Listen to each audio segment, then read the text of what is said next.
आइए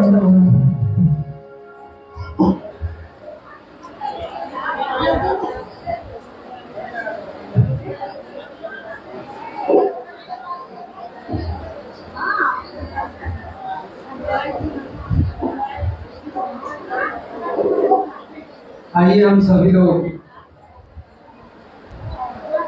अब दीदी बरखा आनंद जी से अनुरोध करते हैं जो हम लोग के बीच तो उपस्थित हैं ही, हम सबों का निवेदन है कि आप मंच तक आइए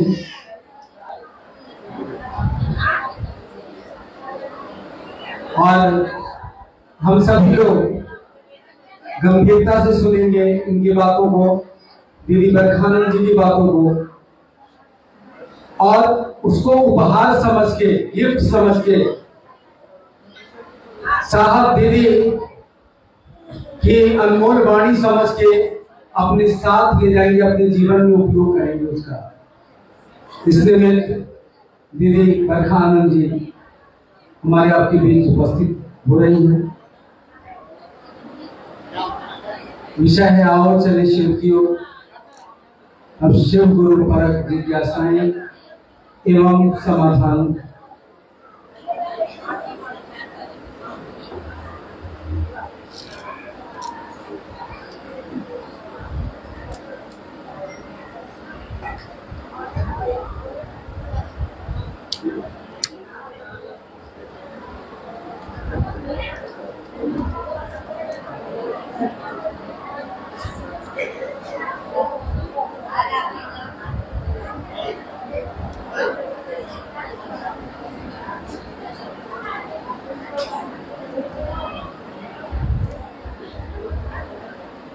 मेरे गुरु महेश्वर शिव के चरणों में मेरा प्रणाम है। इस कालखंड के प्रथम शिव के शिष्य, हम सबों के परम आदरणीय वरेण्य गुरु भ्राता साहब श्री हैदरानंद जी के चरणों में मेरा प्रणाम है। ममतामयी शक्ति स्वरूपा माँ नीलम आनंद जी के चरणों में मेरा प्रणाम है। और आसनसोल में आज वर्धमान के विभिन्न जगहों से उपस्थित आप सभी गुरु भाई गुरु बहन के चरणों में मेरा प्रणाम है।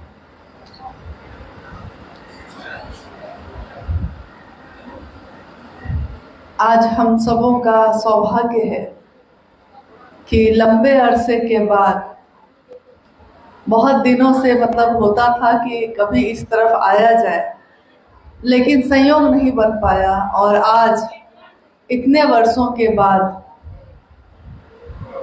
अपने गुरु शिव के लिए, अपने गुरु शिव का संदेश लेकर आसनसोल की इस धरती पे आने का सौभाग्य प्राप्त हुआ है।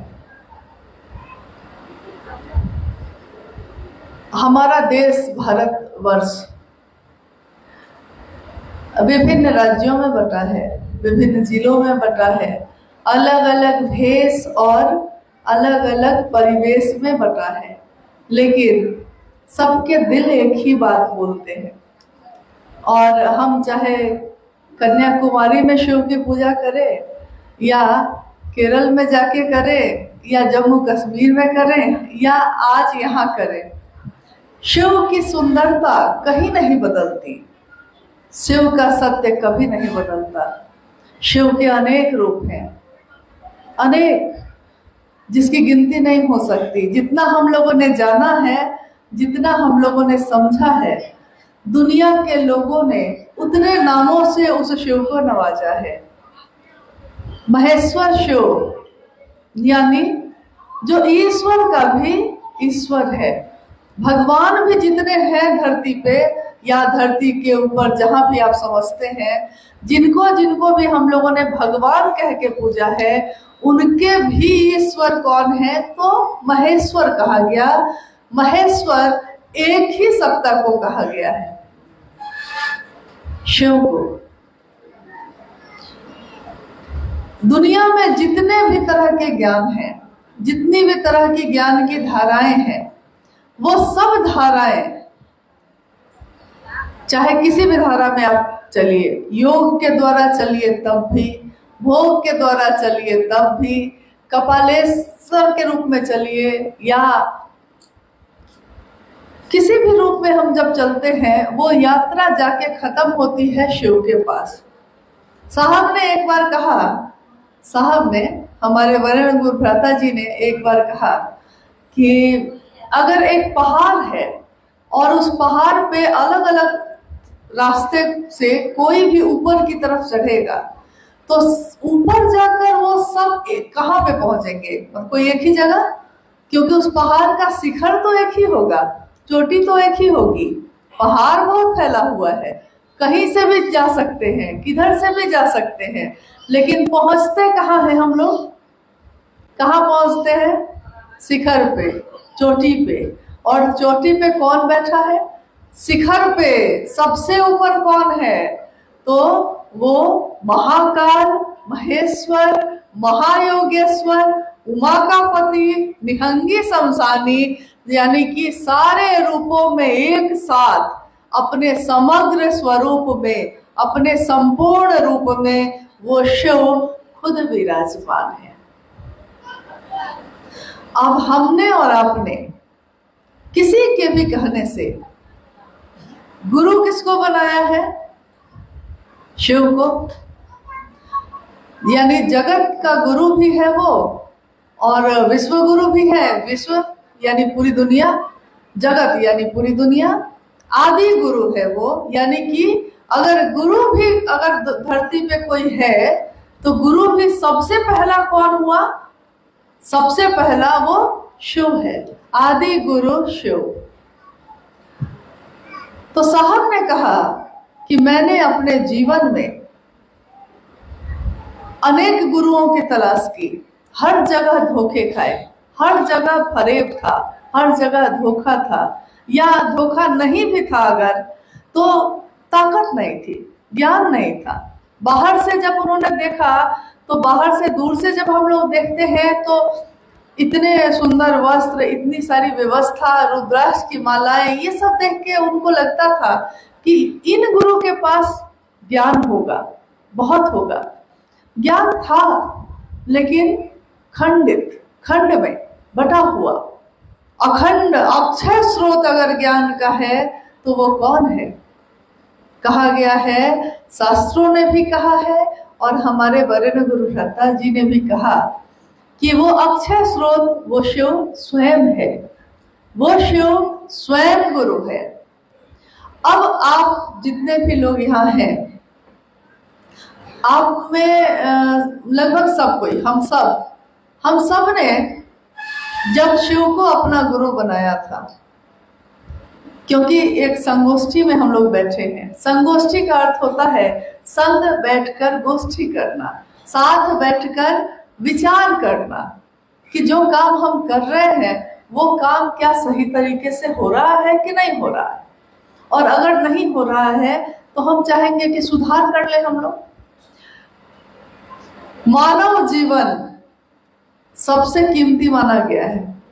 प्राण तो किसी के भी कीमती ही होते हैं, लेकिन मानव का जीवन मिलना, मतलब मानव का तन मिलना, और मानव तन मिलके भी शिव से नहीं मिल पाना, इससे बड़ा दुर्भाग्य फिर इस दुनिया में आपको फिर किसी जीवन में नहीं मिलेगा।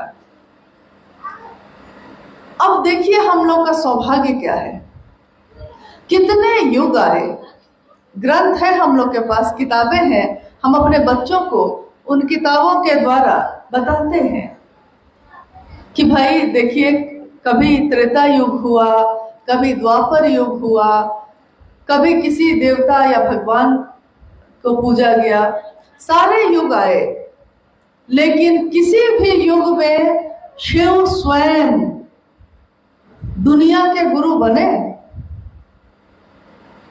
किसी भी युग में बताइए, आप ही पढ़ते होंगे जरूर, आपने सुना होगा, क्या किसी भी युग में वो शिव स्वयं गुरु बनकर लोगों के इस धरती पे, लोगों के दिलों में उतर पाए? कभी उतरे? क्योंकि जरूरत नहीं पड़ी होगी। कारण क्या रहा होगा ये तो हम लोग को नहीं पता, कारण तो गुरु जानते हैं। कारण के कारण ही वो महेश्वर है, शंकर है, नहीं जानते हम लोग क्यों ऐसा हुआ। लेकिन ये एक युग ऐसा है जिसको नाम दिया है कलयुग। कलयुग। और पुराणों में, शिव पुराण में एक संहिता है, उसमें स्पष्ट लिखा हुआ है कि जब एक ऐसा युग आएगा जब पाप का भी बोलबाला हो जाएगा, दुनिया के लोग धर्म से विमुख हो जाएंगे। मतलब धर्म क्या होता है? हम लोग जो हिंदू मुस्लिम सिख ईसाई करते हैं, धर्म वो नहीं है। धर्म वो है जो हम धारण करते हैं, जो हम जीने का तरीका जिसके द्वारा बनाते हैं। तो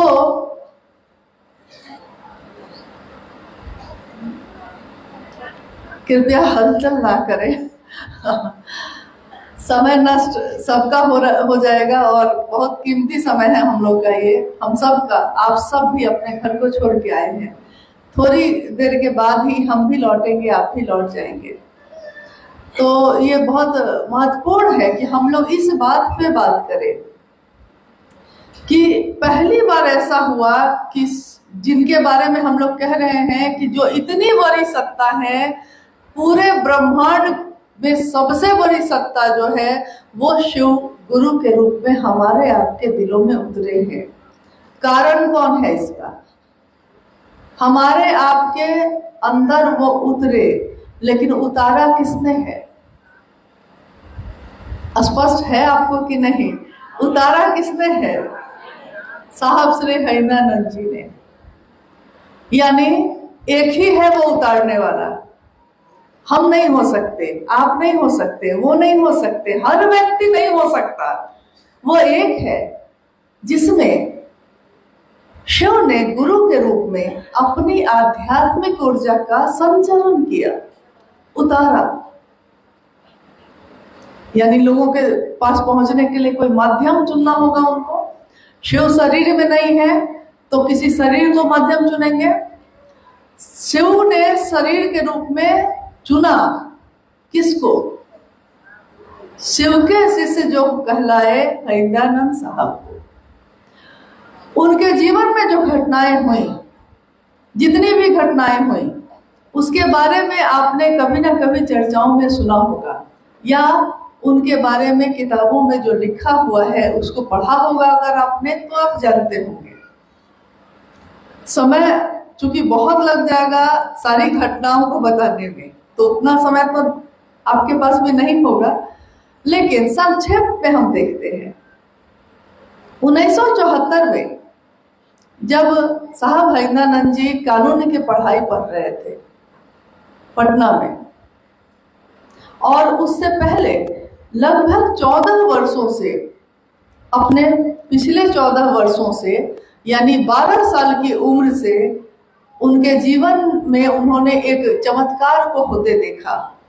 उन्होंने देखा कि एक व्यक्ति ने खरीके को पटका और वो सांप में बदल गया। वो डर गए तो फिर से वो सांप खरीके में बदल गया। ये एक घटना ने उनके मन को पूरी तरह उस तरफ मोड़ दिया जो अलौकिक दुनिया कहते हैं जिसको अलौकिक दुनिया, जिस दुनिया को हम लोगों ने अभी तक जाना नहीं है, मतलब हम लोग उससे अनभिज्ञ हैं। लेकिन उस तरफ उनका मन मुड़ा जब धीरे धीरे वो रास्ता कहाँ पहुंचा, किस तरफ मुड़ा। चमत्कार सीखने के लिए चले थे, लेकिन अनेक गुरुओं के पास जाते जाते 14 वर्ष बीत गए। और 14 वर्ष जब बीत गए इस काम को करते हुए, तब तक वो कॉलेज के विद्यार्थी हो चुके थे। कॉलेज के विद्यार्थी और कानून की पढ़ाई कर रहे थे वो पटना लॉ कॉलेज से। उस समय भी वो शमशान साधना में लीन रहा करते थे। एक तरफ पढ़ाई हो रही है और एक तरफ साधना भी चल रही है। लेकिन कोई कभी ऐसा वक्त आता है कि कोई एक काम को करते करते करते करते हम लोग थक जाते हैं, कोशिश करते करते, और कामयाब नहीं हो पाते। तो जब हम कामयाब नहीं हो पाते तो हम थक कर कहते हैं कि छोड़ते हैं, आज से अब ये काम नहीं करेंगे, बहुत किए, छोड़ देते हैं। हमारे आपके साथ क्या होता है कि हम लोग कुछ दिन कुछ महीने में ही थक के छोड़ देते हैं, लेकिन साहब आरिंदानंद जी का मानना पड़ेगा कि 14 वर्ष तक वो अनवरत ये काम करते रहे बिना थके। लेकिन एक दिन उनका मन निराश हुआ, थका। हताश मनोदशा में उन्होंने शिव को ये सोचकर कि गुरु भगवान होते हैं तो भगवान गुरु क्यों नहीं है, शिव को उन्होंने कहा कि मैं भगवान के रूप में जानता था, मैंने शिव को ही अपना गुरु मान लिया। चारों तरफ अंधेरा था, बाहर नहीं, मन में। बाहर तो था ही, क्योंकि शमशान में आधी रात में कोई बैठेगा तो वहां तो ये रोशनी नहीं मिलेगी। और हम लोग तो दिन के उजाले में भी अगर कोई कह दे कि शमशान के पास से गुजरना है तो 4 आदमी खोजते हैं कि अकेले कैसे गुजरेंगे। गुजर भी गए हैं अगर तो रात भर डरते रहते हैं कि पता नहीं कौन मेरे साथ हो लिया होगा वहां से, नहीं डरते हैं। लेकिन कितने सालों तक रोज शमशान कब्रिस्तान साधना करने वाले साहब के मन प्राण पे इसका कोई असर नहीं। उस दिन साहब ने जब ये घटना बताई थी, उन्होंने कहा कि वो एक ऐसा पल था जब बाहर तो अंधेरा था ही, मेरे मन में भी गहरा अंधेरा था। कहीं कोई रोशनी नहीं, कहीं कोई रास्ता नहीं। उन्होंने शास्त्र और पुराण और किताबें नहीं पढ़ी थी, तो उनको ये भी नहीं पता था कि गुरु के रूप में और कौन कौन होता है। बिना ये पढ़े और जाने उन्होंने शिव को गुरु बनाया। फिर उनके जीवन की यात्रा आगे बढ़ी। 1 साल होते होते 1975 में उन्होंने जब शिव को गुरु बनाया था तो उन्होंने एक शर्त रखी थी। क्या शर्त थी वो? कि आप जो अगर शरीर में आएंगे तो मैं नहीं सीखूंगा। कारण ये था कि उन्होंने कहा कि शरीर में ऐसी ऐसी चीजें आई मेरे सामने जो शिव बन के ही आई थी, लेकिन उनके लक्षण बता गए कि वो शिव है नहीं। जैसे लक्षण बताते हैं, हमारे आपके साथ भी बहुत गुरु भाई गुरु बहन चलते हैं। हम तो कहते हैं वो शिव के शिष्य हैं, गुरु भाई हैं, गुरु बहन हैं, लेकिन कुछ समय के बाद लक्षण पता चलने लगते हैं कि ये मुखौटा लगाए हुए है शिव शिष्यता का, लेकिन इसके लक्षण नहीं बताते हैं। क्योंकि गुरु भाई गुरु बहनों के लिए दर्द नहीं है, महादेव के काम की रक्षा कैसे हो इसका दर्द नहीं है। तो जिसको इन चीजों का दर्द नहीं है तो लक्षण बता देते हैं कि ये सिर्फ आवरण है, सचमुच में इसके दिल में ऐसी कोई बात है नहीं। हमारे साथ में कोई रहता है तो हम समझ जाते हैं ना। घर परिवार में भी ऐसे लोग होते हैं तो हम कुछ देर के बाद समझ जाते हैं कि बोली बहुत मीठी है लेकिन दिल में सिर्फ जलन है। समझ जाते हैं लक्षण से। यानी साहब ने ये समझ लिया कि जो शिव बनकर आता है कभी मेरे सामने वो शिव है नहीं, ये धोखा है, भ्रम है। तो उन्होंने एक शर्त रखी थी कि आप शरीर में भी आइएगा तब भी मैं कुछ नहीं सीखूंगा, क्योंकि वहां पे तो धोखा खाया था उन्होंने कहा कि अब आप जो बताएंगे, कैसे बताएंगे मैं नहीं जानता हूँ, लेकिन आप जो बताएंगे वही करूंगा। और उन्होंने कहा कि आज से पहले मैंने जितनी भी क्रियाएं की हैं, साधना, उपासना, मंत्रों का जप, कुंडली जागरण, बहुत सारी चीजें, शमशान साधना, कब्रिस्तान साधना, आज के बाद अब शिव को चुन लिया तो आज के बाद अब पूर्व की कोई भी चीज हम नहीं करेंगे, छोड़ दिया। अब 1 साल बाद तुर्की में ये घटना घटी जो मुजफ्फरपुर जिले में है। अकेले वो बैठे थे आम के पेड़ के नीचे और हवा का एक झोंका आया। जैसे हम लोग कभी कभी बैठते हैं बाग बगीचा में, तालाब के किनारे बैठते हैं, कमल के फूल खिले हैं, बैठे हैं आराम से, तो कभी कभी ऐसा आता है कि हवा का एक झोंका आता है सुगंध लेकर, तो हमारी सांस महसूस करती है कि हवा के झोंका के साथ सुगंध आया है, तो हम खोजते हैं कि ये सुगंध कहाँ से आ रही है। कभी कभी इसका उल्टा भी होता है, दुर्गंध भी आती है, तो हम उसको भी खोजते हैं कि ये कहाँ से आ रहा है। उस दिन साहब के श्वास में हवा के झोंके के साथ नमः आया और सिवाय उतर गया। नमः चढ़ा यानी सांस अंदर गई, उनके मन ने देखा कि ऐसा हो रहा है। उन्होंने कहा कि कान सुनता है, नाक सूंघती है, मुंह से हम बोलते हैं, आंखें देखती हैं, लेकिन उन्होंने कहा कि मेरे मन ने महसूस किया कि ये मतलब वो देख रहे हैं, वो उनकी नाक सुन रही है कि नमः शिवाय आ रहा है, नमः आया है और शिवाय उतर गया है। वो घबरा के खड़े हो गए। हमारे साथ भी अगर कभी ऐसा हो जाए तो स्वाभाविक है कि हम घबरा जाते हैं। अकबका के खड़े हो गए। चाबी थी हाथ में कमरे की, वो भी छूट गई। उन्होंने कहा कि जब भी आपके जीवन में बहुत सुंदर घटना होगी तब भी, और अचानक कोई दुखद घटना हो जाएगी तब भी, आप अपनी असली भाषा पे आ जाते हैं। असली भाषा मतलब उन्होंने कहा कि कोई अंग्रेजी में भाषण दे रहा है और जैसे ही उतरा और चोट लग गई, तो चोट लगी है जोर से, अभी अंग्रेजी में भाषण दे रहा था, लेकिन जैसे ही उतरा चोट लगी तो कहता है माई गे माई चोट लगल नहीं, माई गे बाप रे, सब होने लगता है, सारा अंग्रेजी भूल गया वो।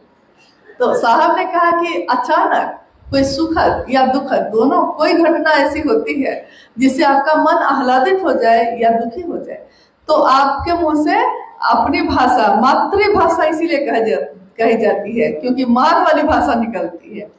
तो उन्होंने हाथ से जब चाबी छूट गई तो उन्होंने कहा अरे अरे रे एकरे तक खोजत रहनी, भोजपुरी में जो उनकी मातृभाषा है। उनकी माँ ने कहा कि का खुलाइल रहे, इन्होंने कहा कि चाबी। साहब कहते हैं कि आध्यात्म की वो कुंजी ही थी, आध्यात्म की वो चाबी ही थी जो खो गई थी और गुरु ने उसको लौटा दिया। यानी नमः शिवाय, नमः का प्रवेश होना, शिवाय का निकलना, एक ऐसी चाबी जो उनके मन के को आध्यात्म के रास्ते पे खोलती चली गई, चलाती चली गई। उनके बाद उनके जीवन में असंख्य घटनाएं होती चली गई, कितनी चमत्कारिक घटनाएं, जो वो सोचते सो होता। फिर आकाशवाणी हुई, आकाशवाणी में कहा गया कि जो तुम करते हो वो दूसरे को करने को कहो। साहब ने कहा कि तब तक मैं ये तो कहता था कि शिव को गुरु बनाओ, लेकिन मुझको ये नहीं पता था कि गुरु बनाकर क्या करो। लेकिन जब आवाज आई, आवाज ने कहा कि जो तुम करते हो वो दूसरे को करने को कहो, तो मैंने अपनी तरफ देखा पहली बार कि मैं क्या करता हूँ। तो उन्होंने सोचा कि मैं खुद क्या हुआ, पहले शिव का शिष्य बना, मैं बना, फिर मैंने दूसरे को प्रेरित करना शुरू किया। आप कहेंगे कि ये कहानियां आपको मालूम है, लेकिन आज हम फिर से दोहरा रहे हैं। क्यों दोहराते हैं जानते हैं? क्योंकि अगर हम अपनी शुरुआत आदि ही भूल जाएंगे तो आगे का परिणाम भी खराब होता चला जाता है। यानी जिनके कारण हम लोगों ने शिव को गुरु बनाया है, उनके जीवन में जो घटनाएं होती चली गई, उन घटनाओं को उन्होंने 3 सूत्रों में पिरोया। 3 सूत्र। उन्होंने कहा कि शिव को गुरु मानता आपका मन है, लेकिन आपका मन शिव को अपना माने, इसके लिए ये तीनों सूत्र आपको बहुत मदद करेंगे, सहायक हैं, बहुत मददगार हैं। और ये तीनों सूत्र क्या है, उस पर अभी बात हो रही थी, भाई विश्वकर्मा जी भी उस पर बोल रहे थे, दीक्षा गुरु दक्षिणा पे भी बात हुई है अभी। आइए हम सब उस समय में, ये पंक्ति मेरी नहीं है, साहब की है, जो उन्होंने आओ चले शिव की ओर में लिखी है, कि याद कीजिए उस पल को जिस समय आपने शिव को अपना गुरु बनाया था। हमने सबने, जितने भी लोग हम लोग यहाँ खड़े हैं, बैठे हैं, हम सबने शिव को क्या कहा था? हे शिव, आप मेरे गुरु हैं, मैं आपका शिष्य हूं, मुझ शिष्य पर दया करिए। यही कहा था ना? ये नहीं कहा था कि मेरे परिवार के गुरु हैं आप, मेरे समाज के गुरु हैं आप।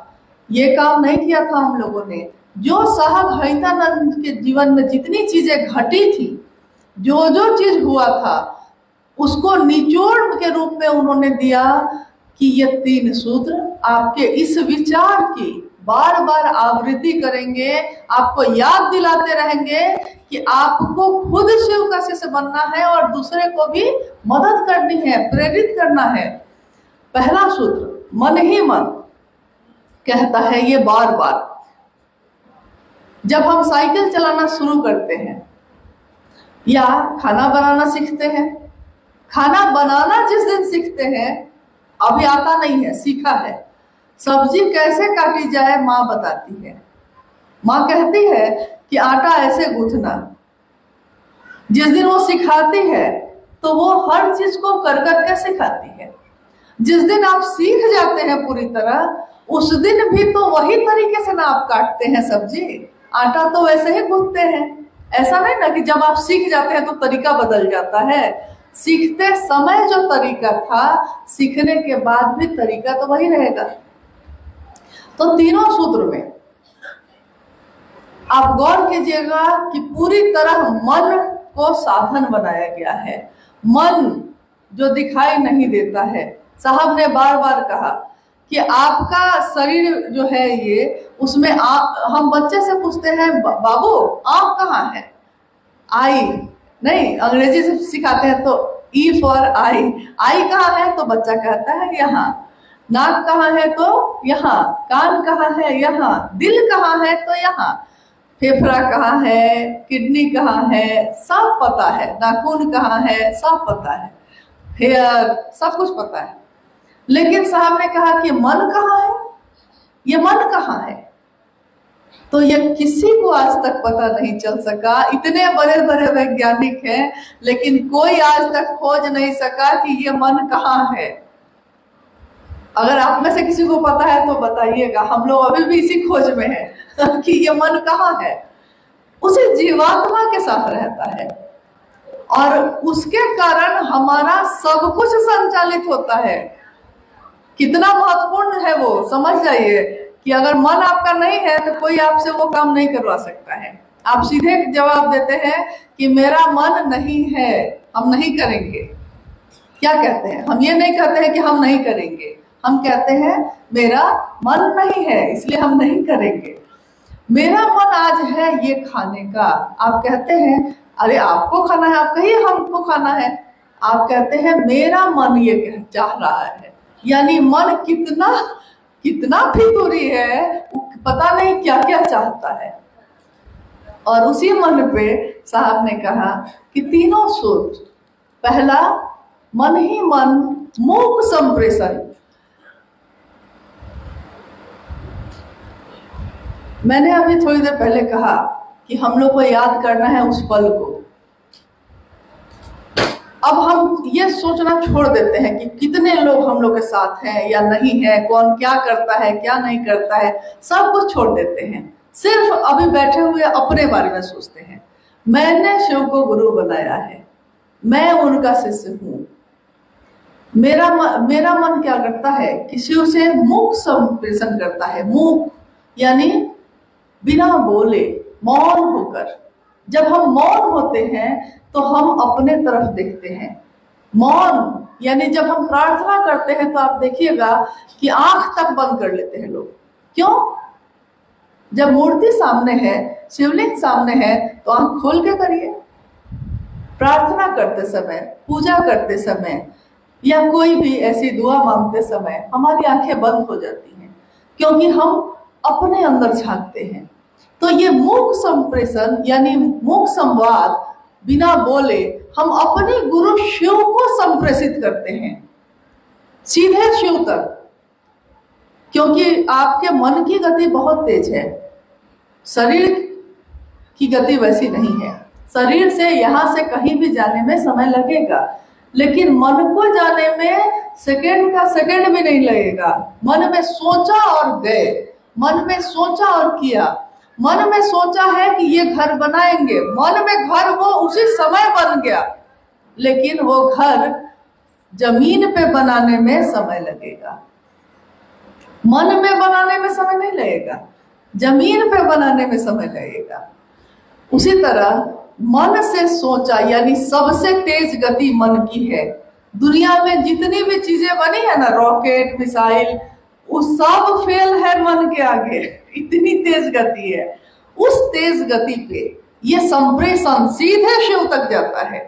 देखिए ये तीन सूत्र सिर्फ शब्द नहीं है, बोली नहीं है, ये एक ऐसा हथियार है जिससे सीधे आपका मन शिव तक जा सकता है। हम क्या ऐसा करते हैं? हम लोग अपनी तरफ आज सोच रहे हैं, क्योंकि हम सब ने बरसों बरस लगा दिए हैं शिव की चर्चा करते हुए, शिव की बात करते हुए, शिव चर्चाओं में जाते हुए। नहीं, कभी चंदा करते हैं, कभी आयोजन करते हैं, कभी कुछ फटाफट करते हैं, मतलब कुछ ना कुछ करते रहते हैं, महादेव का नाम लेते रहते हैं। लेकिन ये सब करते हुए हम लोगों ने जिस काम के लिए शिव को गुरु बनाया था वो हो रहा है कि नहीं, इस पे तो ध्यान ही नहीं है। यात्रा तो अपनी थी, पूरी भीड़ का ठेका क्यों ले लेते हैं हम लोग? यात्रा तो मेरी है, तो हम अपनी तरफ क्यों नहीं देखते हैं? तो मुख संवाद पहला सूत्र। दूसरा, आप बताइए, अभी हम लोग यहाँ बैठे हैं, कितनी भी अच्छी बात मैं आपको कहूं और आपका मन यहाँ एकाग्र नहीं होगा, तो आपके मन में ये बात प्रवेश करेगी? करेगी? नहीं करेगी, नहीं करेगी। यहाँ तक कि सामने बैठा हुआ आदमी पूरी बात कर लेता है और आपसे पूछता है तो आप कहते हैं कि हम सुने ही नहीं कि आप क्या बोले। शरीर से सामने बैठा है लेकिन पूरी बात होने के बाद कहता है कि अरे क्या बोले, हम तो सुने ही नहीं, ध्यान मेरा कहीं और था, मन कहीं और था। तो कितनी भी अच्छी बात हो, आपके मन में वो प्रवेश करेगा। दूसरा सूत्र यानी शिव की चर्चा क्या करती है? ये भी बहुत सटीक है, बहुत ही कारगर है, लेकिन करती क्या है? हमारा स्वभाव है बात करने का, यानी हम बात करते रहते हैं कहीं भी। साहब ने कहा कि इस बात का विषय बदल दीजिए। बात का विषय बहुत चीज होती है, बाजार, साड़ी, खेत, जमीन, बहुत तरह के विषय पे हम बात करते हैं। उन्होंने कहा कि इसमें एक विषय शामिल करिए कि शिव मेरे गुरु हैं, आपके भी हो सकते हैं, मात्र इतना ही कर लीजिए। शिव की चर्चा का मतलब, अब हम लोग को थोड़ा सा इस पे विचार करना होगा। शिव की चर्चा करने का मतलब क्या है? हंगामा खड़ा करना मेरा मकसद नहीं है।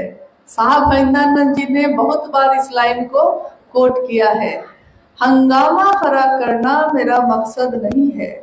मतलब बहुत भीड़ हो जाए, लाखों की भीड़ जुट जाए, खूब अच्छा लगे, सबको बहुत अच्छा लगे कि क्या कार्यक्रम हुआ है, ये मेरा मकसद नहीं है।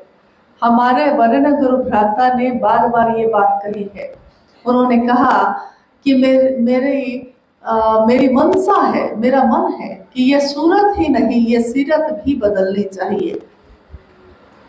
उनका कहना है कि शिव की चर्चा स्वयं को और समूह को, स्वयं यानी जो बोलता है उसको भी, जो सुनता है उसको भी, दोनों को अगर शिव भाव से नहीं भर रहा है तो उस शिव चर्चा का कोई महत्व नहीं है, उस शिव चर्चा का कोई परिणाम नहीं है।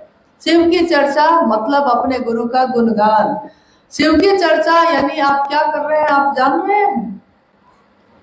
दीक्षा और गुरु दक्षिणा पे अभी बात हुई है, भाई कमलेश जी ने कहा है दीक्षा और गुरु दक्षिणा। गुरु दक्षिणा यानी जब कोई गुरु होता है तो उसको दक्षिणा देनी पड़ती है। हमारे गुरु शरीर में नहीं है, हमारे गुरु को क्या चाहिए? कपड़ा। हम कपड़ा चढ़वाते हैं चर्चाओं में, पैसा। हाँ, आपके यहाँ चर्चा करने आएंगे तो हम भाई पैसा भी लेंगे, हम ये भी करते हैं। तो मान लीजिए कि अगर हम सब ये भी करते हैं, सब कुछ करते हैं, लेकिन चर्चा जिस उद्देश्य से करना चाहिए वो भूल ही गए हैं, तो ये गुरु को दक्षिणा हम दे रहे हैं कि गुरु से दक्षिणा ले रहे हैं? हम दे रहे हैं कि ले रहे हैं? क्या कर रहे हैं? हम गुरु से ज्ञान तो ले ही रहे हैं और गुरु तुम्ही को बेच के हम दक्षिणा भी ले रहे हैं। हाँ, लेकिन गुरु तुमको दक्षिणा हम देने को तैयार नहीं है। तो हमारे गुरु शिव शरीर में नहीं है, उनको आपके किसी भी भौतिक सामान की जरूरत नहीं है। हम क्या दे सकते हैं? कृतज्ञता एक शब्द कहा गया, कृतज्ञता। बहुत पहले एक महोत्सव में मंच में साहब हरिंदर जी बैठे थे और जिज्ञासा आ रही थी। उसी में अचानक एक जिज्ञासा आई कि गुरु की दक्षिणा क्या है। साहब ने कहा कि मुझको पता नहीं था, मुझको नहीं पता था कि गुरु की दक्षिणा क्या है। मैंने इस पर कभी बात ही नहीं की, कभी सोचा ही नहीं। तो कुछ सेकंड के लिए मैं सोचता रह गया कि इस जिज्ञासा का क्या उत्तर दूं। महोत्सव में मंच पे ये हुआ था। अचानक साहब ने कहा कि मेरे कानों में एक शब्द गूंजा, लगा जैसे कानों में किसी ने एक शब्द कहा है, कृतज्ञता, एहसान। कर्ज उतारा जा सकता है, एहसान नहीं चुकाया जा सकता। कर्ज हम माँ के दूध का भी उतारने की बात करते हैं। हम कहते हैं ना कि माँ के दूध का कर्ज है, उतारना पड़ेगा भाई, लेकिन एहसान किसी ने कर दिया है, अब आप उसको किसी भी चीज से नहीं उतार सकते। शिव की चर्चा अपने गुरु शिव के प्रति कृतज्ञ होने की विधा है। हम गुरु आपके प्रति कृतज्ञ हैं, आपने बहुत दिया, बहुत किया, मुझको इस योग्य माना कि मैं आपका शिष्य हो सकूं, यही आपका एहसान है मुझ पे, और इस एहसान का बदला चुकाया जा नहीं सकता। प्यार इतना किया तुमने कि चुकाया जा नहीं सकता, नहीं चुकाया जा सकता। तीसरा सूत्र, यानी दूसरे सूत्र में भी मन बोलने वाले का भी महादेव की परिधि में रहना चाहिए, सुनने वाला का भी महादेव की परिधि में रहना चाहिए। नहीं तो पता चले कि 4 आदमी आगे चर्चा कर रहे हैं और 4 आदमी पीछे बैठ के किसी का बात किए जा रहे हैं कि क्या क्या किया था, जानती हो, वहां गए थे तो। एक तरफ ये भी कर रहे हैं। तीसरा सूत्र यानी वही नमः शिवाय, जो साहब हरिदानंद जी के श्वासों पे चढ़ा था और उतर गया था। नमः शिवाय शिव का प्राण मंत्र है वो। हम कभी सोचते हैं कि जो हम बोल रहे हैं, हम क्या बोल रहे हैं, हमारी औकात से बाहर की बात है ये। पहली बात तो सबसे बड़ी यही है कि मेरे गुरु शिव हुए हैं। सोचिए जरा, एक सामान्य गुरु भी अगर किसी को शिष्य बनाता है तो पात्रता खोजता है। मतलब तुम नहा धो के आए हो, किस जाति के हो, किस वर्ण के हो, ब्रह्मचारी हो कि नहीं हो, मांसाहारी हो कि शाकाहारी हो, मतलब कि वो आप में योग्यता खोजता है। साक्षात जगत गुरु शिव ही हमारे गुरु हुए, लेकिन उन्होंने कोई योग्यता नहीं खोजी। हम कितनी बड़ी बात कह रहे हैं, मतलब असीम, अनंत, अतल, जिसका कोई अंत नहीं है, हम उसके रास्ते पे जा रहे हैं और हम अपनी तरफ कर क्या रहे हैं। तो तीसरा सूत्र यानी मन ही मन उस शिव को प्रणाम करने की कोशिश करिए। नमः शिवाय मंत्र से भी आप कर सकते हैं, साहब ने कहा। और प्रणाम तो आपका मन करता है, प्राण मंत्र है शिव के। सोचिए, अपने गुरु शिव के प्राण मंत्र को हम अपनी सांसों पे चढ़ाते हैं और उतारते हैं, और हम सब इस काम को करते हैं। मामूली काम हम नहीं कर रहे हैं, लेकिन क्या हम सब नमः शिवाय का जप कर रहे हैं? क्योंकि तीनों सूत्र करने के लिए कहा था साहब ने। उन्होंने साफ कहा था कि अगर पहला और तीसरा सूत्र आप नहीं करेंगे, सिर्फ दूसरा सूत्र करेंगे, तो दूसरा सूत्र सिर्फ करना आपके अहंकार को बढ़ा देगा, अहंकार को बढ़ाएगा। यानी आपका मन ये पकड़ेगा कि ये इलाका मेरा है, ये पकड़ेगा, ये क्षेत्र मेरा है, मेरे लोग हैं, मेरी शुरू की हुई चर्चा है। ये सारी बात क्यों पकड़ता है मन? इसमें हमारा दोष नहीं है। हम में कमी ये हो रही है कि हमको तीनों सूत्र इसीलिए करने के लिए साहब ने कहा था कि पहला और तीसरा सूत्र हमारे मन को संतुलित करता है, हमको याद दिलाता रहता है कि मैं शिष्य हूँ, गुरु के अनुशासन में रहना है। हमको याद दिलाता है कि शिव के सामने हमको समर्पित रहना है, प्रणाम करना है उनको। यानी ये तीनों सूत्र करना भी हम लोगों के लिए बहुत ज्यादा जरूरी है। शरीर की कोई बीमारी हो जाती है, डॉक्टर कहता है कि 3 कैप्सूल खाइए, एक सुबह, एक दोपहर, एक रात। आप एक खाते हैं कि तीनों खाते हैं? ठीक होना है तो तीनों खाते हैं ना। लेकिन मन के चिकित्सक गुरु होते हैं। इसके लिए साहब ने कहा तीनों सूत्र करिए। तो एक क्यों करते हैं भाई, कोशिश करिए कि तीनों जरूर करें। अब हम लोग आते हैं कुछ जिज्ञासाओं पे जो यहाँ आई होगी। जिज्ञासा मतलब वैसी चीज जिसको हम प्रतिदिन जिसका सामना करना पड़ता है हम लोग को। कुछ दिक्कत, गति भी आ रही है, गतिरोध भी हो रहा है, यानी एक महान उद्देश्य की पूर्ति के लिए हम सब शिव के शिष्य चल रहे हैं। साहब हरिंदरानंद जी, दीदी नीलामानंद जी के रास्ते पे, बनाए हुए रास्ते पे उनके पीछे चल रहे हैं, उनके साथ चल रहे हैं। लेकिन सही रास्ता अगर आपने नहीं पकड़ा है, सही तरीका नहीं पकड़ा है, तो इतना बहुमूल्य और कीमती जीवन अपना व्यर्थ कर रहे हैं। साहब ने एक बार कहा था कि शिव का शिष्य होकर अगर अपने गुरु का नाम रोशन कर सकते हो तब समाज में उतरो, लेकिन अगर शिव के शिष्य का नाम लेकर समाज में शिव को कलंकित करोगे तो इससे अच्छा है कि अपने घर में बैठो। घर में बैठिए तो ज्यादा अच्छा है, क्योंकि आप खुद भी तो संक्रमित हो ही रहे हैं, आप दुनिया को भी वही परोस रहे हैं। जो आपके दिल में होगा वही तो आप दुनिया को दीजिएगा। तो पहले हम अपने दिल की सफाई जरा कर लेते हैं। नहीं, अगर आपके तरफ से कोई और जिज्ञासा होगी या आप कुछ बोलना चाहिएगा तो उसका भी स्वागत है, नहीं तो जिज्ञासा है तो भाई सोमेंद्र जी बताएं।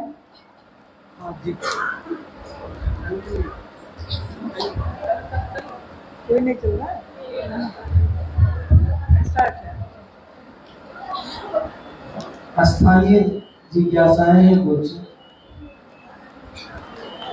शिव तो सब कुछ है ही, तो उनको अलग से गुरु बनाने की क्या आवश्यकता है? सब कुछ मतलब ईश्वर, भगवान, शिव सब कुछ है ही। जिज्ञासा ये है कि महादेव तो सब कुछ पहले से है ही, तो अलग से गुरु बनाने की जरूरत क्यों है? हालांकि ये जिज्ञासा नई नहीं है, पुरानी ही है, लेकिन पुरानी चीजों का भी कभी फिर से रिवीजन करना चाहिए हम लोग को। इससे क्या होता है, ताजगी बनी रहती है, याद में रहता है कि क्या हुआ है। भगवान है वो, भगवान के रूप में वो सब कुछ दे सकते हैं। रावण ने तीनों लोगों की संपत्ति मांगी थी, शिव का भक्त था वो, तो शिव के भक्त ने शिव से मांगा, शिव ने दे दिया, लेकिन उसको संभालने का ज्ञान नहीं मांगा।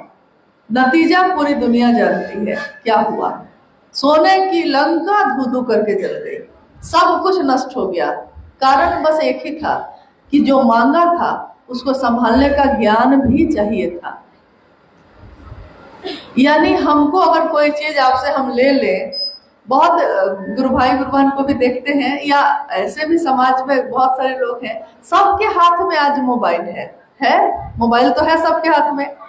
बहुत बार ऐसा होता है कि शिव चर्चा हो रही है, जैसे वहाँ उपवन रांची में प्रतिदिन लोग जाते हैं तो साहब की चर्चा चलाई जाती है।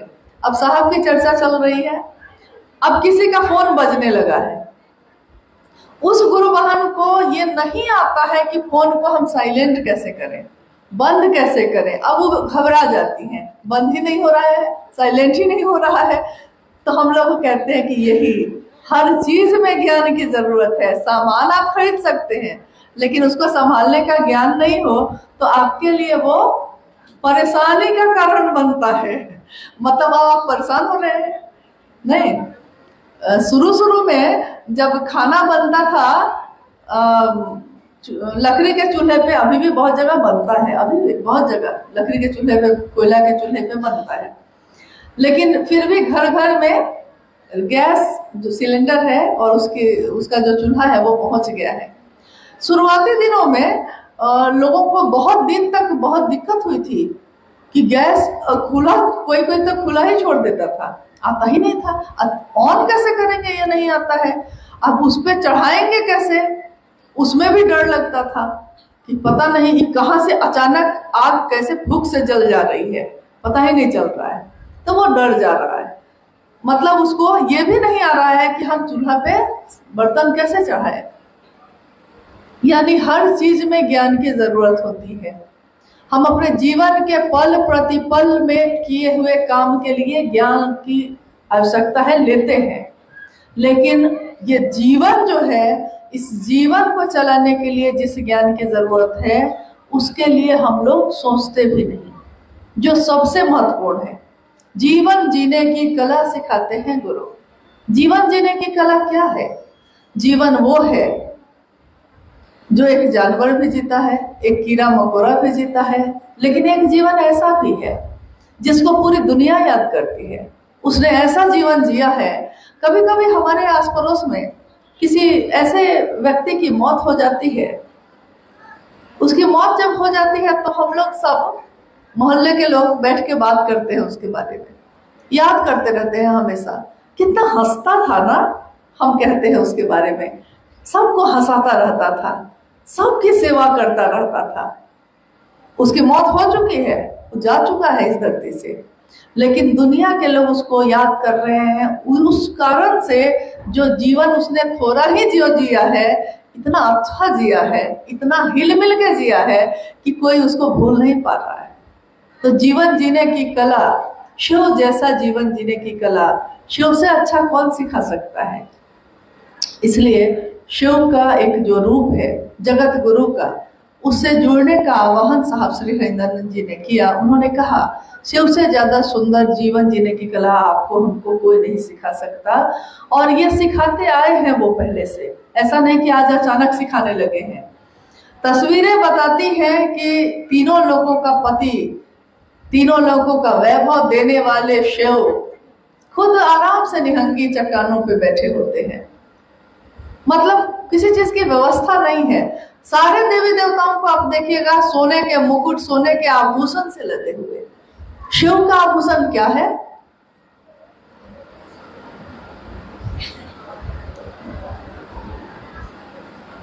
आप लोग बोलते ही नहीं है। शिव का आभूषण क्या है? अभी वो आभूषण यहाँ आ जाए तो क्या होगा? हाँ, जहरीले सांप, जहरीले, जिसको किसी ने नहीं पूछा, जहर है उसके अंदर, ये उसका दोष नहीं है। मतलब सांप का क्या इसमें है, वो बेचारे का क्या दोष है? उसको बनाया ही ऐसा गया है, लेकिन उसको भी गले में धारित करते हैं, छोड़ते नहीं हैं। चंद्रमा कलंकित है, उसको सर पे धारित करते हैं। गंगा जब धरती पे उतरने, कथा है ये कि जब धरती पे उतरने लगी, इतना प्रचंड वेग था, इतना प्रचंड वेग था कि अगर वो उस वेग से उतरती धरती पे तो सारी धरती ही तबाह हो जाती। तो सब भागीरथ जो थे वो प्रार्थना करने गए महादेव के पास। महादेव ने अपनी जटाओं में उतार लिया। गंगा के वेग से धरती खत्म हो जाती, उस गंगा को अपनी जटाओं में ले लिया। मतलब उनके आभूषण क्या क्या हैं? ऐसे ऐसे हैं जो और किसी के नहीं है, क्योंकि कोई और धारण कर भी नहीं सकता है। शिव क्या सिखाते हैं कि दूसरा अगर बहुत बुरा है तो क्या उसको छोड़ देना चाहिए या उसको सही रास्ते पे लाने की कोशिश करनी चाहिए, अपना साथ देना चाहिए।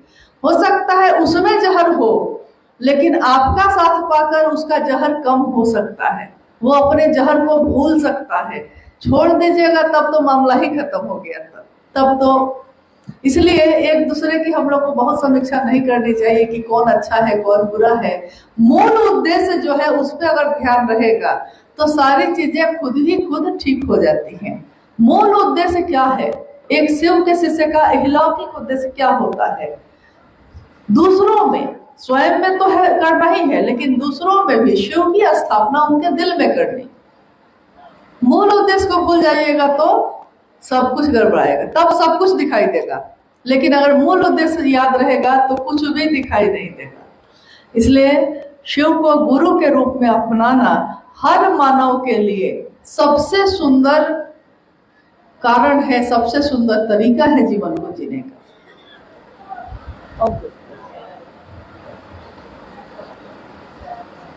दूसरी जिज्ञासा है, शिष्यानुभूति में साहब श्री लिखते हैं, शिव शिष्य होकर व्यक्ति के लौकिक पारलौकिक मनोरथ स्वतः पूर्ण होते हैं, फिर भी जीवन में कष्ट क्यों? हाँ, आपने जिज्ञासा सुनी। आप लोग थोड़ा शांति कृपया बनाए रखें। एक गुरुवान है जिनका नाम है शांति, वहाँ रांची में। उन्होंने एक बार कहा कि मेरे घर में शांति नहीं है, तो साहब हंसने लगे।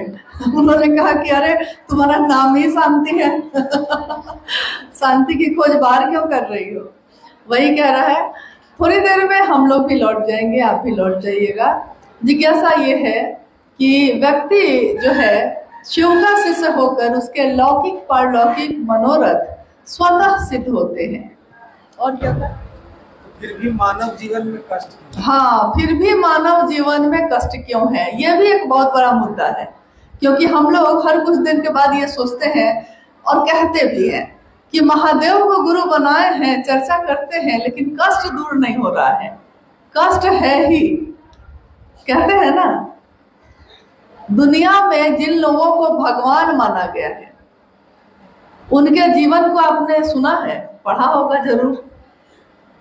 मतलब जिनके मंदिर बने हैं, लेकिन एक दिन वो शरीर में उतरे थे। खुद ईश्वर भी अगर शरीर में अवतरित होता है तो काल उस पर भी लागू होता है, और वो काल आपको सुख और दुख दोनों देगा।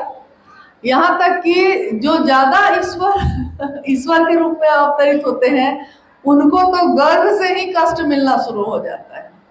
गर्भ में ही है तो सारी दुनिया जान की दुश्मन बन गई है। भगवान कृष्ण के बारे में हम लोगों ने सुना है ना, भगवान श्री राम के बारे में सुना है।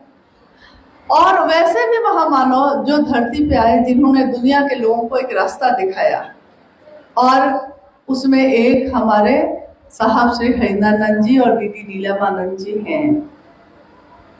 आप में से क्या किसी को ये पता है कि उनके जीवन में मतलब मानसिक दुख भी बहुत बड़ा दुख होता है। सबसे बड़ा दुख वही होता है। शरीर से दुख हो ना तो लोग दवा से और कुछ करने से ठीक हो सकता है, लेकिन मन में दुख लग जाए अगर, तो उसका इलाज नहीं हो पाता जल्दी, और उसका असर शरीर पे भी पड़ जाता है। देखिएगा, कोई बहुत ज्यादा मन से दुखी है तो बिस्तर पकड़ लेगा कुछ दिन में, यानी मन का बहुत ज्यादा असर है। तो मन में अगर शिव हो तो लौकिक और पारलौकिक जो भी चीज हम चाहते हैं, लौकिक चीज मतलब जगत की चीज, जगत में क्या क्या मिल सकता है हमको। पारलौकिक चीज यानी कि ईश्वरीय चीज, आध्यात्म की चीज, ऊपर की चीज क्या क्या मिल सकती है हमको, भगवान की तरफ से क्या क्या मिल सकता है। ये दोनों की पूर्ति होती है शिव का शिष्य होकर। साहब ने लिखा है शिष्यानुभूति में। जिज्ञासा यह है कि जब हम शिव के शिष्य हैं तब भी हमको ये कष्ट क्यों होता है। क्योंकि यहाँ हम लोगों ने कहा कि हम अपने मूल उद्देश्य से जैसे ही हटते हैं तो हमको सारे कष्ट घेरते हैं, मानसिक भी, शारीरिक भी और आध्यात्मिक भी। क्योंकि मूल उद्देश्य हमारा क्या है, उससे आप अलग होइएगा, दुनिया गिंजन गिंजन कर देगी। महादेव को बेचकर अगर कुछ कर रहे हैं आप, कभी सुखी नहीं हो सकते। आप देख लीजिए, आपके आसपास होंगे लोग ऐसे, नहीं हो सकते। लेकिन ऐसा नहीं करके आप देखिए, बिहार में एक गुरु भाई ऐसे थे जो दिन रात महादेव का काम करते थे। उन्होंने अपना घर भी नहीं बनवाया कभी, मतलब गरीब भी थे क्योंकि काम ही नहीं करते थे कोई, महादेव महादेव करते रहते थे। वहां के लोगों ने जब देखा कि अरे जो दिन रात महादेव महादेव करता है वो इतने कष्ट में है, वहां गांव के लोगों ने मिलकर, ये बाहर की यात्रा पे है, जगह जगह घूम के महादेव की बात कर रहे हैं, वहां के लोगों ने ही मिलकर उनके लिए घर भी बना दिया। ये लौटे हैं तो अपने घर में लौटे हैं। उस घर को बनाने के लिए उन्होंने कुछ किया, मैंने खुद देखा है। जो खुद महादेव की बात करता है सही तरीके से, लोग उसकी मदद खुद ही कर देते हैं, उसको मांगने की भी जरूरत नहीं पड़ती है। मतलब लोग तो खुद कहते हैं कि अरे बहना, ये भैया जो है बड़ा करते हैं, हम लोग की तरफ से कुछ मदद हो सकती है तो बोलिए ना, हम लोग करते हैं। लेकिन साहब ने कहा प्यार का डिमांड नहीं कर सकते, आप सामान का डिमांड नहीं कर सकते। आप ये नहीं कह सकते कि शिव चर्चा में आएंगे तो मेरे लिए ये व्यवस्था करके रखिएगा। ये डिमांड शिव के शिष्य होने के नाते आपको नहीं करना चाहिए, क्योंकि आपका गुरु भाई गुरु बहन गरीब से गरीब भी है, अमीर से अमीर भी है। उसकी जो होगी, हो सकता है उसके पास चाय पानी हो तो वो आपके जाने पे करवा ही देगा, लेकिन आप कहिएगा कि ये बनवा के रखना, ये बनवा के रखना, और चलते समय विदाई भी दे देना, तो ये आध्यात्मिक अपराध है। ऐसा ना करें। साहब ने कहा कि ऐसे लोगों को समझाइए, समझाइए, नहीं समझते हैं तो छोड़ दीजिए। गुरु कौन है? शिव है, और शिव की लाठी में आवाज भी नहीं होती, लेकिन लाठी लगती जरूर है। गुरु है ना वो, तो गुरु तो लाठी लगाएगा जरूर, लेकिन हम ही आप उठा लेंगे लाठी, ये ठीक नहीं होगा। हाँ, शिष्य को शिष्य ही रहना चाहिए। इसलिए कष्ट जब आए तो ये मत सोचिए कि मुझको कष्ट क्यों आया। अगर आपके मन में शिव भारी होंगे तो सुख और दुख दोनों हल्के हो जाते हैं। महादेव का काम भारी होता है तो आप देखते होंगे कि जगत की चीजें हल्की हो जाती हैं। साहब बार बार कहते थे कि गुरु का एक शब्द शास्त्रों में, किताबों में बताया गया है कि गुरु शब्द का अर्थ होता है अंधेरे से रोशनी में लाने वाला। मतलब अंधेरा छाया है, उसमें रोशनी, उजाला भरने वाला गुरु होता है। लेकिन साहब हरिंदानंद जी ने गुरु शब्द की एक और परिभाषा दी। उन्होंने व्याख्या की कि गुरु का एक अर्थ और होता है भारी। आपके मन पे भारी कौन है? बेटा भारी है तो जगत के और रिश्ते हल्के होंगे। पत्नी भारी है तो माँ बाप को छोड़ दीजिएगा, सारे रिश्ते भूल जाइएगा। ऐसा होता है कि नहीं? होता है। तो जो रिश्ता भारी होगा उसके लिए आप सब करने लगिएगा, बाकी छोड़ दीजिएगा। अब अगर शिव भारी होंगे तो क्या होगा? तब होता यह है कि अगर दुख और कष्ट भी आते हैं तब भी मन पे बहुत घोर नहीं होता है। आदमी कहता है कि अरे जीवन है ही कितने दिन का, 70 साल के जीवन के लिए कितना सोचे। 70,000 जो यात्रा है जीवात्मा की, 70,000 जो जीना है मेरे अंदर की जीवात्मा को, उसकी यात्रा पे क्यों नहीं सोचे। ये शरीर तो 70-80 साल में चला जाएगा, उसके लिए इतनी योजना, इतनी बात, इतनी व्यवस्था, घर चाहिए, गाड़ी चाहिए, जमीन चाहिए, सब कुछ चाहिए। लेकिन जहां से आए हैं और जहां जाना है और आगे भी चलते जाना है, उस जीवात्मा की यात्रा के लिए हम लोग क्या कर रहे हैं? तो जब हमारे मन पे शिव भारी होते हैं तो दुख का भी असर नहीं होता, कष्ट का भी असर नहीं होता। मान लीजिए किसी ने आपको कुछ कह दिया है, मन में दुख लग गया है, और उसी समय कोई आके आपसे महादेव की चर्चा करने लगता है, आपको फिर याद आता है क्या? आप कब भूल गए आपको पता ही नहीं चला। आप भूलने के लिए बैठे नहीं, प्रयास नहीं किए, कोई साधना नहीं किए थे। भीड़ में खड़े होके भी, शोर शराबे और बेचैनी में भी अगर शिव याद आता है, शिव के सिवा कुछ याद नहीं आता, अगर महादेव भारी है, उसके सिवा कुछ भारी नहीं है, तो आपका जीवन तो फूलों से भरा है। देखने का कहते हैं नजर बदलो तो नजारे बदल जाते हैं। कितने कष्ट आते हैं। अभी रास्ते में हम लोग जब आए थे धनबाद में, एक व्यक्ति ने कहा कि एक बच्ची है यहाँ जो मार्शल आर्ट में, मतलब उसको नेशनल अवार्ड मिला है। उसके बाद जीवन के बारे में उन्होंने बताना शुरू किया कि उसके माता और पिता दोनों की मौत हो गई। जब माता पिता दोनों की मौत हो जाए तो हमारे समाज में वो भी अगर लड़की हो तो वो आंसू ही बहाती रहती है कोने में बैठ के। लेकिन उस लड़की ने ऐसा नहीं किया। उसने मार्शल आर्ट सीखा और उसकी इंस्ट्रक्टर बन गई, काम भी कर रही है, नौकरी भी कर रही है, कमा भी रही है, अपने घर के और जो बच्चे हैं छोटे भाई बहन उनकी देखभाल भी कर रही है। तो व्यक्ति तो वही होता है, एक व्यक्ति टूट गया, बैठ गया, और एक व्यक्ति रास्ता बना रहा है। कष्ट सबके जीवन में आते हैं। बात यह है कि आपका गुरु कौन है? महादेव। और महादेव ये सिखाता है कि अगर पहाड़ों पे भी रास्ता ना हो तो रास्ता बना के चढ़ के उतर जाना, बैठ के सोचते मत रहना कि चढ़ेंगे कैसे। जैसा साहब हैदरनंद जी ने किया, उन्होंने लिखा है अपनी किताब में कि मैं अवरोधों को ही आरोहण बनाता रहा। अवरोधों को, बाधाओं को, जो बाधा आई मेरे जीवन में मैं उसी पे चढ़ के उतर गया, उसी पे चढ़ के उतर गया। क्या उनके जीवन में कष्ट नहीं थे, बाधा नहीं थी? क्योंकि जो जितना ज्यादा ईश्वर के नजदीक होगा उसके जीवन का और ज्यादा गंजन होता है। दुनिया का हर व्यक्ति गंजन करने में लगा रहता है, लेकिन तब भी जो हारा नहीं, जो थका नहीं, जो रुका नहीं, उसके लिए दुनिया है। उन्होंने दुनिया को वो दिया जो दुनिया को सुखी करता है। इसलिए मूल बात पे रहिएगा तो ये चीजें अपने आप ठीक हो जाएंगी। एक और शिव गुरु प्रश्न को ठीक से सुनिए आप सब लोग भी और समझने का प्रयास कीजिए। शिव गुरु चर्चा स्थल पर चर्चा तो होती है, लेकिन चर्चा के बाद नाच गान करने लगते हैं कुछ लोग। कुछ चर्चा करने वाले तथाकथित जो मुखौटा वाले हैं, गुरु भाई गुरु बहन 5,000 10,000 रुपया मांगते हैं। लोग दे भी देते हैं, लोग दे भी देते हैं। इस तरह का आचरण क्या ठीक है?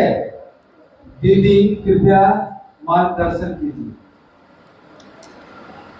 गुरु भाई गुरु बहनों की जिज्ञासा है। हम तो आज निकलेंगे यहाँ से, लौट जाएंगे रांची। जिज्ञासा आपने सुन ही ली है। जिज्ञासा आपने सुनी? सब कोई जिज्ञासा सुन लिया है?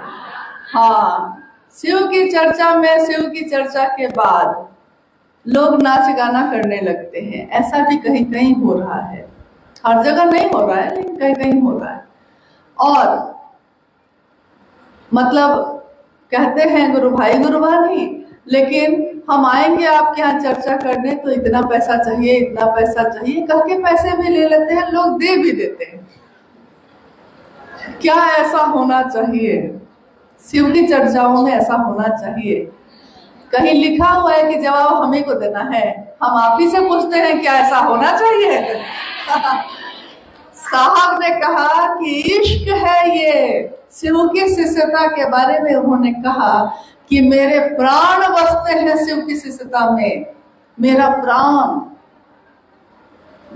साहब को ये देने वाले हैं हम लोग, जिसके प्राण बसते हो शिव शिष्यता में। और उन्होंने कहा कि सूली पे भी अगर चढ़ गया है मंसूर तो उसने कहा है कि इश्क है ये, तमाशा नहीं है।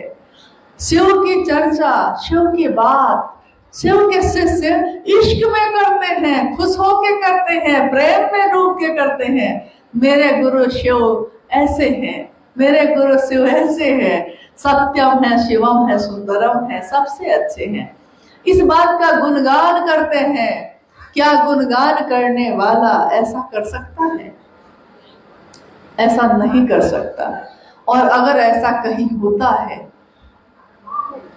अगर ऐसा कहीं होता है तो मेरा हाथ जोड़कर आप लोगों से निवेदन है कि अपने गुरु शिव की शिष्यता का अगर उसको रोशन कर सकते हैं, अगर उसको बढ़ा सकते हैं, तब तो जरूर आप और आगे बढ़िए। लेकिन अगर किसी के द्वारा ऐसा होता है तो इससे बहुत अच्छा है कि कोई दूसरा इसी तरह का कोई दूसरा व्यापार कर ले। कम से कम शिव शिष्यता में ऐसा नहीं करे, क्योंकि हमारे वर्ण गुरु भ्राता ने लाखों की भीड़ में भी ये कहा है कि डायन भी एक घर को छोड़ देती है। हाथ जोड़ के कहा है कि मेरे गुरु की शिष्यता को कलंकित मत करना। तो हम लोग आज अपने जीवन में उनको ये देने वाले हैं, क्योंकि ये हमारे लिए शर्मिंदगी की बात है कि कहीं अगर ऐसा होता है देखिए, नाच गाना गलत चीज नहीं है। महादेव का एक रूप है नटराज का। नटराज यानी नृत्य का भी जो राजा है वो शिव है, नटराज है, वो नृत्य है उसमें। हमारे आपके घरों में भी नृत्य और संगीत तो चलते ही हैं, संस्कृति में है ये।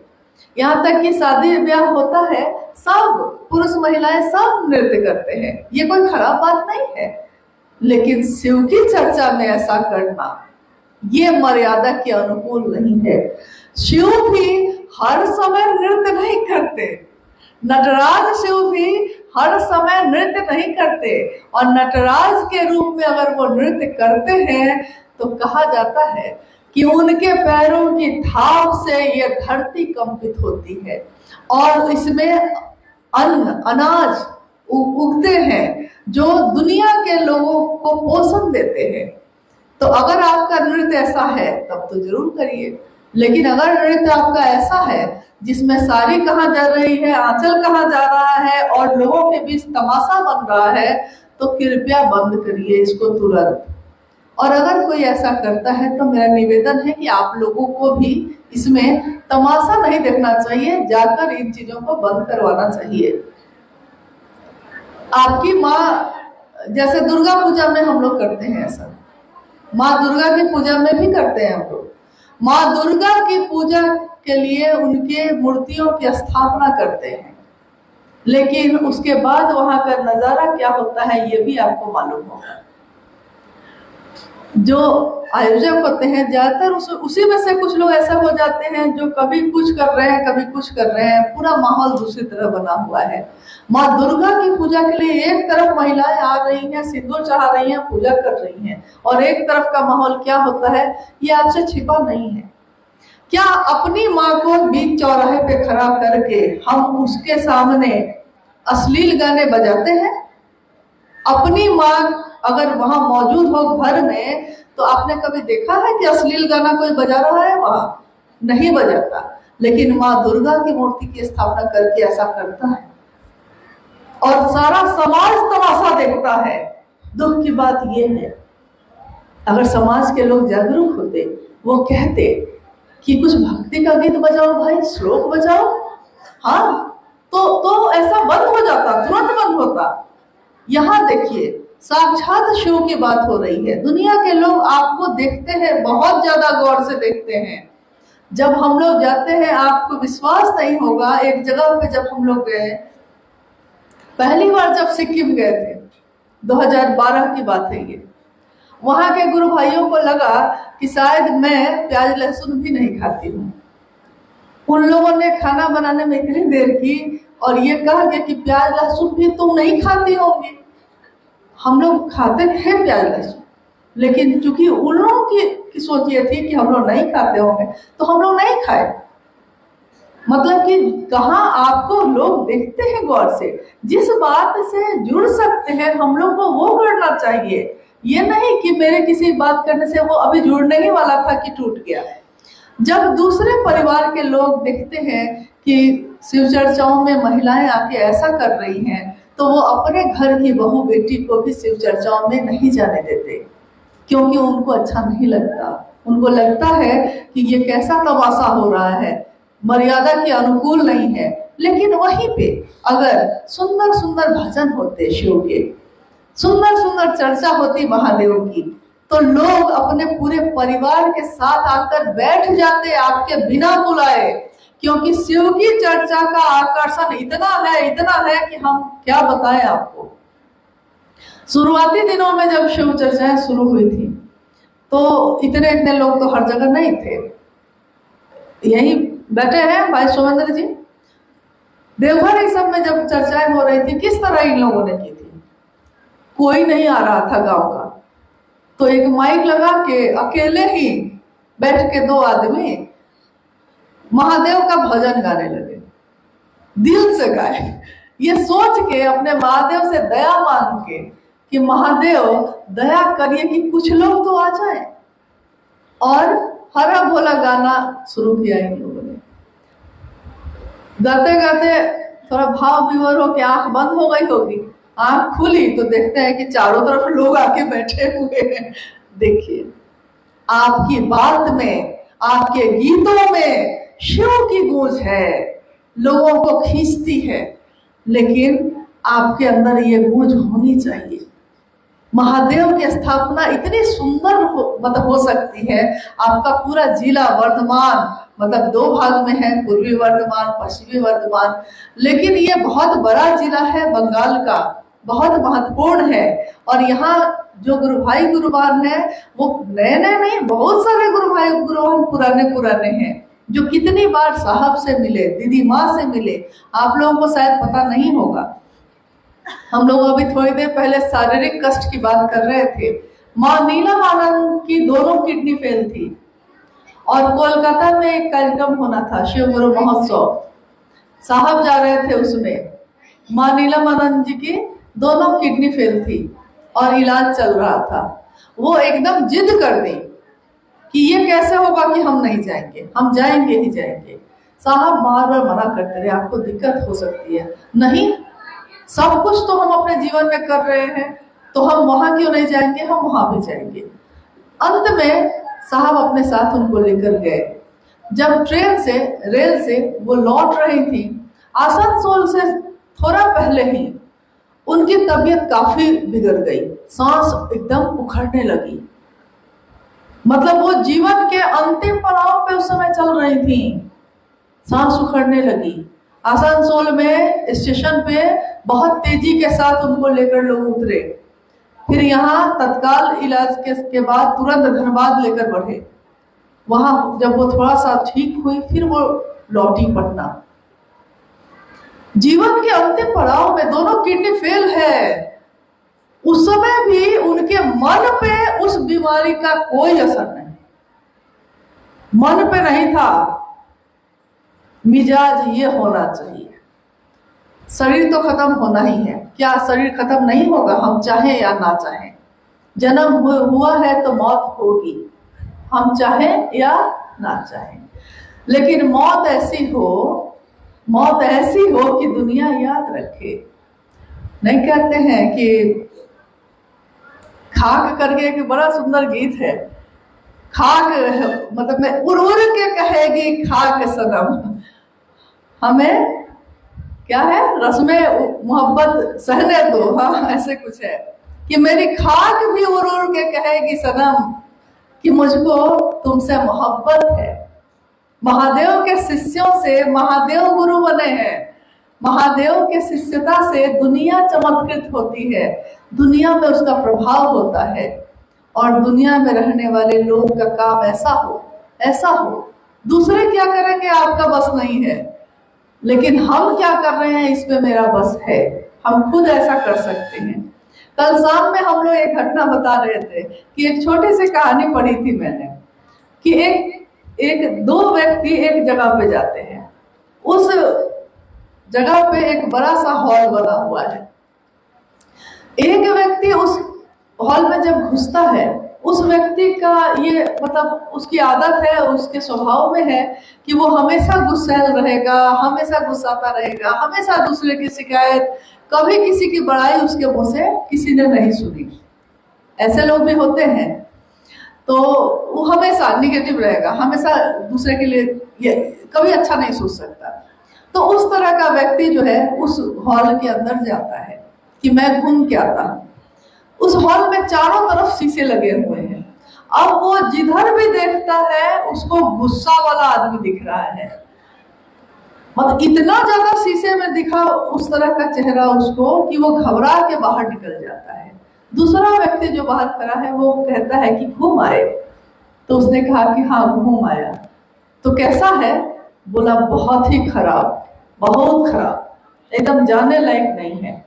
दूसरा जो व्यक्ति था वो बड़ा हंसने वाला था, हर बात पे हंसता था, खुश मिजाज रहता था और सबके लिए कहता था कि अरे बड़ा अच्छा। दूसरे की बड़ाई करने में बहुत कम लोगों का कलेजा जो है बड़ा होता है, शिकायत करने में कलेजा बहुत बड़ा होता है, लेकिन बड़ाई करने के लिए कह दीजिए तो कलेजा छोटा हो जाता है। तो उस व्यक्ति का था स्वभाव कि सबके लिए अच्छा सोचता था, वो भी अंदर जाता है। तो वो जिधर भी देखता है उसको सब तरफ उस शीशे में हंसता हुआ चेहरा दिख रहा है, हंस रहा है वो।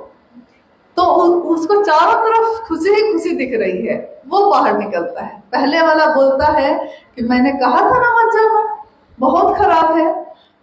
तो दूसरे ने कहा कि मुझको तो बहुत आनंद आया, मुझको तो बहुत अच्छा लगा। हमारा आपका भी यही हाल है। नजर बदलने से नजारे बदलते हैं। अगर शिव चर्चाओं में जाइएगा आप या कहीं भी परिवार में, समाज में, तो आप देखिएगा कि कुछ लोग बड़े अच्छे हैं तो आपको लगेगा कि अरे ये लोग बड़े अच्छे हैं, और वहीं पे कोई कहेगा कि हर चीज खराब है यहाँ। हम ही लोग इतनी यात्राओं में जाते हैं, कुछ गुरु भाई गुरुबान हैं जो केवल यही कहेंगे कि ये खराब है, ये खराब है, ये खराब है। साहब ने कहा कि शिकायत तो हो गई, समाधान कौन बताएगा? शिकायत तो हो गई, समाधान क्या है? क्योंकि हम सब क्या है, भाई बहन है, गुरु भाई गुरु बहन। गुरु यहाँ सिर्फ शिव है, स्वयं शिव गुरु है, लेकिन बाकी सब तो गुरु भाई गुरु बहन है, शिव से हैं। तो हम लोगों का ये विशाल परिवार है। अब परिवार थोड़ा बड़ा हो गया है ज्यादा, तो स्वाभाविक है परिवार जब ज्यादा बड़ा होता है तो बर्तन जो है टकराने लगते हैं। लेकिन घर का मुखिया कौन है? महादेव स्वयं। और सारा संचालन और मैनेजमेंट देखने वाले कौन है? तो साहब और दीदी स्वयं। तो बाकी सब मामला अपने आप ठीक होगा। लेकिन हमारा आपका जो कर्तव्य है, हम लोग को उसको जरूर पूरा करना चाहिए।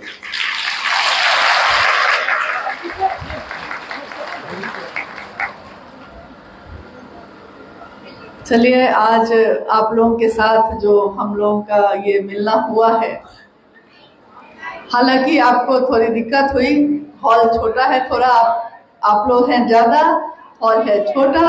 अभी आप लोग बैठे रहिएगा, अभी थोड़ा सा बैठे रहिएगा, थोड़ी दिक्कत तो हुई, लेकिन यही देखिए अभी वो कह रही है नहीं दिक्कत नहीं हुई। यही होता है, कोई ऐसा मिलता है जब जिससे मिलके आपका मन खुश होता है, तो आपको दिक्कत का पता चला नहीं चला। यही है शिव की शिष्यता। आप दूसरा आपको खुशी दे सकता है कि नहीं, आप दीजिए।